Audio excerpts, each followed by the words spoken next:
बोल गणेश भगवान की जय, बोल शिव शंकर भगवान की जय, बोल हर हर महादेव की जय।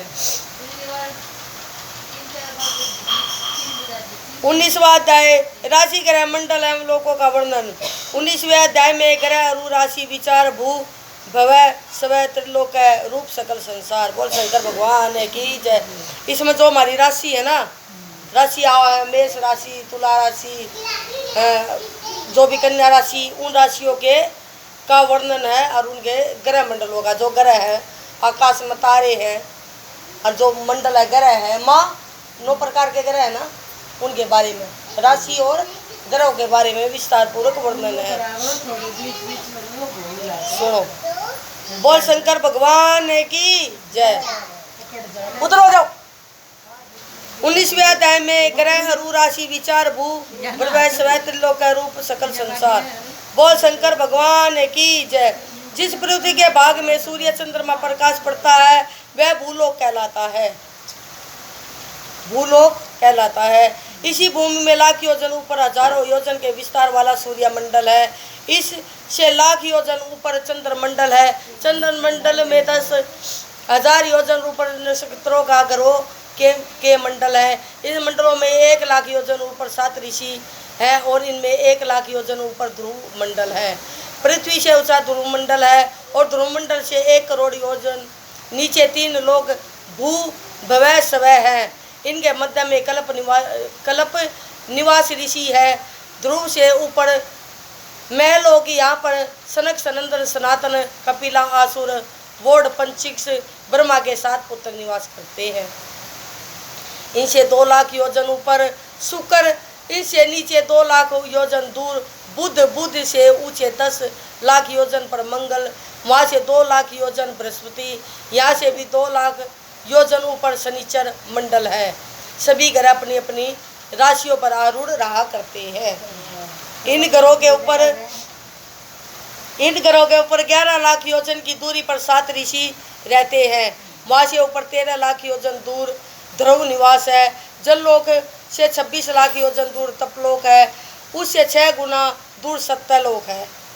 भूलोक में सत्यवादी धर्मात्मा ज्ञानी ब्रह्मचारी रहा करते हैं।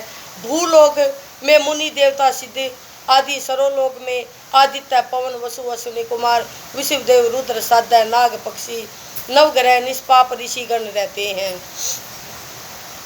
इस प्रकार का ब्रह्मांड चारों तरफ अंडकटा से घिरा हुआ है। जल से तथा उससे 10 गुना अग्नि पवन आकाश अंधकार आदि से घिरा हुआ है। उससे भी ऊपर दुगना महाभूतों का लपेटा है। उसके बाद इस ब्रह्मांड को प्रधान तथा महातत्वों से लपेट कर परम पुरुष विद्वान है। पर ब्रह्म के गुण संख्या नाम आदि परिमाण से रहित है। यही पर ब्रह्म परमात्मा है। तिलों में तेल एवं दूध में धरत के समान ब्रह्मांड के मध्यम व्यापक है। यह आदि बीज रूप है। इन्हीं से अन्य अंडज पैदा होते हैं। इन अंडजों से पुत्र एवं अन्य वस्तुओं के बीज पैदा होते हैं। जब शिव तथा शक्ति का मिलाप होता है तभी सब देवता प्रकट होते हैं। प्रधान महत्ववादी से मनुष्य सृष्टि होती है। शिव शक्ति से उत्पन्न ब्रह्मांड प्रलय से शिव शक्ति में ही लय होता है। ब्रह्मलोक से आगे बैकुंठ जी रहते हैं। इसके बाद ही अति अद्भुत कुमार नामक लोक है। इसमें शिव पुत्र भगवान स्कंद है, कार्तिकेय जी हैं। इसके बाद उमालोक है जिसमें ब्रह्मा तथा विष्णु को प्रकट करने वाली आदि शक्ति जगदम्बा देवी का निवास है। इससे आगे अक्षय शिव लोक है जिसमें 3 देवताओं का जन्म देने वाले परम ब्रह्म परमात्मा भगवान शंकर जी रहते हैं। इस लोक के पास गो लोक है जिसमें सुशीला नामक गो तथा उसकी सेवा के लिए शिव आज्ञा से कृष्ण निवास करते हैं। यहाँ अपनी इच्छा अनुसार विहार प्राण स्वतंत्र लोकों का स्वयं शिव एवं शक्ति ने रचा है। बोल शंकर भगवान की जय। सबसे ऊपर शिवलोक है, उसी के पास में गोलोक है जिसमें श्री कृष्ण जी गो सेवा करते हैं। उससे नीचे विष्णु लोक, उससे नीचे ब्रह्मा लोक, उससे वो कुमार लोक, उमा लोक, सारे लोक वही है। बोल शंकर भगवान की जय। ये 7 लोकों का वर्णन था। बोल शंकर भगवान की जय। ये शिवलोक में जाएंगी सबसे ऊपर। जो जिसकी भक्ति करता है वो उसी लोक में जाता है। जो जिसको पूजता है वो उसी लोक में जावे। जो शिव ने पूजा शिवलोक में, विष्णु ने पूजा विष्णु लोक में, ब्रह्मा ने पूजा ब्रह्म लोक में है। हाँ, और जब किसी ने ना पूजा और पाप ना करे, पाप रही तो पाप बिल्कुल ना करे वो स्वर्ग लोक में, और जो पाप करेगा वो नरक लोक में, और जो तप करेगा और भाई पाप ऊप ना करे वो पाताल लोक में भी बहुत बढ़िया वर्णन है। बहुत बढ़िया रहने के स्थान है, ऐसी बात नहीं है। बोल शंकर भगवान की जय। सब अपने कर्मों के अनुसार, सब अपने कर्मों के अनुसार अपने लोका में चले जाएं, कर्म के अनुसार। बोल शंकर भगवान की जय। तप के प्रभाव से मुक्ति के उपाय। कर्म भूमि फली है, ताम 7 तप 3 सुगत स्वस तप काढ़ने जग में मुक्ति लीन। बोल शंकर भगवान की जय। वेद व्यास जी ने पूछा है, सनत कुमार जी शिव भक्ति करता महात्मा किस लोक में जाते हैं? सुनो, अब ध्यान देने योग्य बात आई है। इस ऋषि ने पूछी है कि ये किस लोक में जाएंगे, जो शिव पुराण सुना है तो उसका उत्तर आया है। अब सुनो वो किस लोक में जाएंगे। बोल शंकर भगवान की जय। वेद व्यास जी ने पूछा है, सनत कुमार जी शिव भक्ति करता महात्मा किस लोक में जाते हैं, जहाँ से फिर उनका आवागमन नहीं होता। अब इस लोक का भली भांति वर्णन करो। श्री सनत कुमार जी बोले, व्यास जी यदि शंकर कृपा अभिष्ट हो तप करना सर्वोत्तम है। बिना तपस्या शिवलोक प्राप्ति कठिन है। तपस्या परम पवित्र साधन है, जिसे देखकर स्वर्ग के देवता ऋषि मुनि सभी प्रसन्न होते हैं। ब्रह्मा विष्णु हरि भी तपस्या करते हैं। सभी देवी देवताओं ने तप द्वारा सिद्धियां प्राप्त की हैं। उनकी अभिलाषा इसी लोक में तपस्या द्वारा पूर्ण हो जाती है। सात्विक राजस तामस 3 प्रकार का तप है। तप देखो कितने प्रकार का है। तप 3 प्रकार का है। सात्विक राजस तामस 3 प्रकार का तप होता है। सभी साधनों का साधन है। सात्विक तप देवता सन्यासी एवं ब्रह्मचारियों के अर्थ है। दूसरा राजस दानव मानवों के अर्थ है। तामस तप तो राक्षस एवं परमात्माओं के अर्थ है। जिस तप को फल की इच्छा से न करके किया जाए वही लोक एवं परलोक में सभी मनोरथों का पूर्ण करता सात्विक तप है।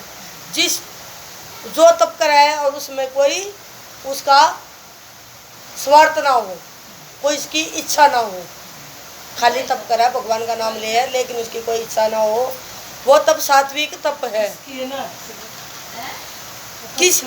किसी कामना को धार कर किया हो तप राजस, और जो की कामना के हेतु अपना शरीर सुखाकर कष्ट देते हुए किया जाए तो यह तामस है। जैसे सात्विक तप श्रेष्ठ है ऐसा मानकर धर्म में अचल बुद्धि धारक हिंसा रहित हो परम पवित्र होकर पूजन तप हवन उपवास आचार विचार मौन इंद्रिय निग्रह आदि करके ये तप करना उचित है। बावड़ी कुआ तालाब मकान धर्मशालाएं बनवाना यज्ञ तीर्थों में बसाए मनुष्यों के परम सुखदायक भगवान शंकर की भक्ति के लिए शुभ मार्ग है।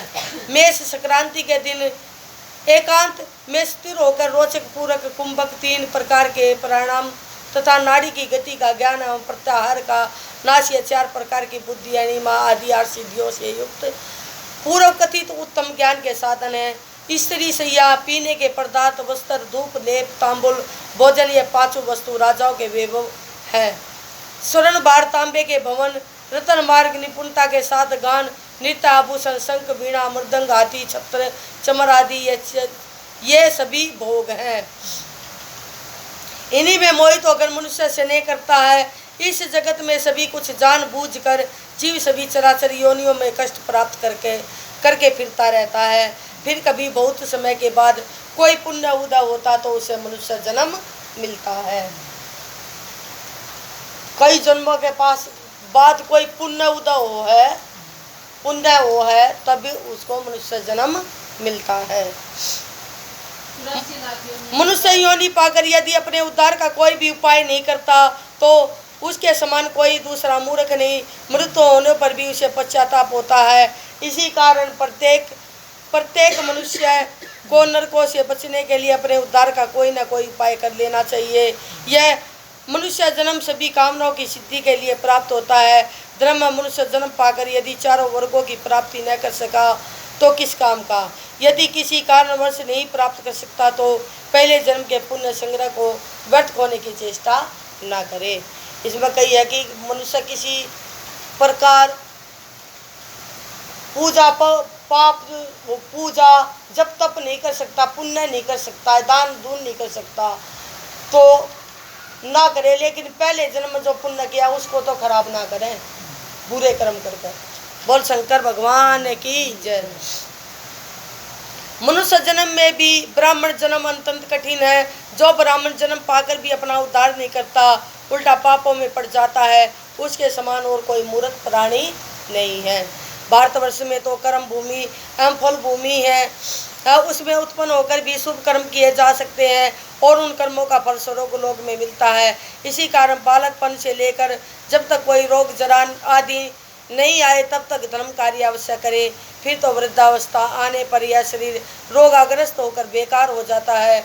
यदि इस अवस्था में दूसरे चेतावनी भी देते हैं फिर भी अस्वस्थ होने के कारण उसमें से कुछ नहीं बन पाता। इसलिए अपने साथ अपने सुख के साधन ले जाने के लिए निरंतर पुण्य दान करना आवश्यक है।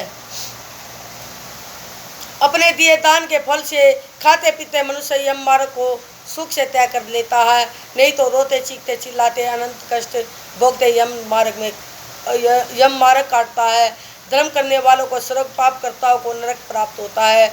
जिन पुरुषों ने थोड़ा सा भी समय शिव आश्रय लिया हो उन्हें भयानक नरक या यम दर्शन नहीं होते, किंतु पाप मोह के कारण शिव आज्ञा से कुछ एक समय वहाँ रहकर बाद में शिवलोक की प्राप्ति होती है। जो लोग सब प्रकार से शिव शरण में हैं वे तो कमल जल की भांति पापों से सदा भिन्न रहते हैं। इसी कारण सब प्रकार के भय छुड़ाने वाला तो शिव नाम ही है। बोल शंकर भगवान की जय।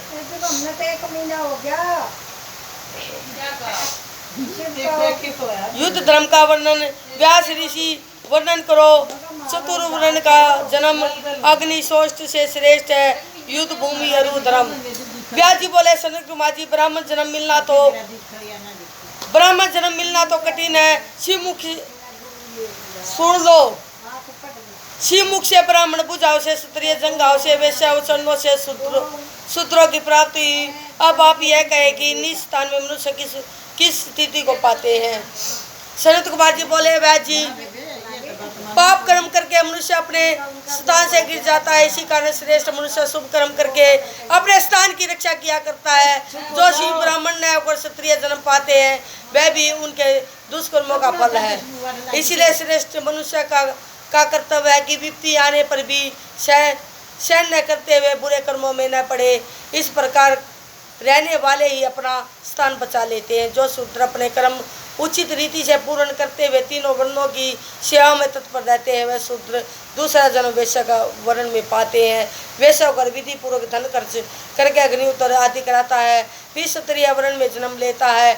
इसी प्रकार फिर क्षत्रिय होकर भूरी दक्षिणा वाले यज्ञों द्वारा परमात्मा की सेवा में तत्पर रहता है। तो यथोचित इत्यादि धर्म करता है, संग्राम में कभी मुमुख नहीं होता, वह फिर ब्राह्मण जन्म पाता है। वह ब्राह्मण होकर यदि विधि पूर्वक यज्ञ करता है, अपने धर्म में स्थिर है, तो वह देवताओं को प्रिय होकर स्वर्ग पाता है। बोल शंकर भगवान की जय। व्यास जी बोले हैं सनत कुमार जी अब कृपा करके युद्ध का महत्व सुनाइए। सनत कुमार जी बोले सुनिए, जिस फल की प्राप्ति अग्नि ओष्ठी आदि यह करने से नहीं होती वह फल संग्राम द्वारा प्राप्त होता है।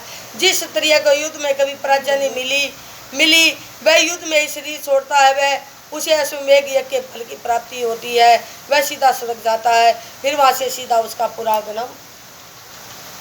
पुरागमन नहीं होता। जो क्षत्रिय गो ब्राह्मण संत मंदिर के स्थान तथा अपने स्वामी के अर्थ युद्ध में प्राण छोड़ते हैं वे परम पुण्य आत्मा है। जो शत्रुओं को मारकर आप मर जाता है वह सदैव स्वर्ग में वास करता है। युद्ध भी वर्णों के लिए सुखदायक है, खासकर स्त्रियों के लिए तो है ही। यदि वेदांत जानने वाला ब्राह्मण भी शस्त्र लेकर मारने आए तो उसे मारने से पाप नहीं, ब्रह्म हत्या नहीं। वह तो युद्ध भूमि है। यदि मरता हुआ पानी मांग बैठे तो उसे मार दे तो उसको ब्रह्म हत्या लगती है। रोगी, दुर्लभ बालक, स्त्री, टूटे हुए धनुष वाले को मारने से ब्रह्म हत्या होती है। युद्ध में शरणागत को कभी नहीं मारना चाहिए। और शंकर भगवान की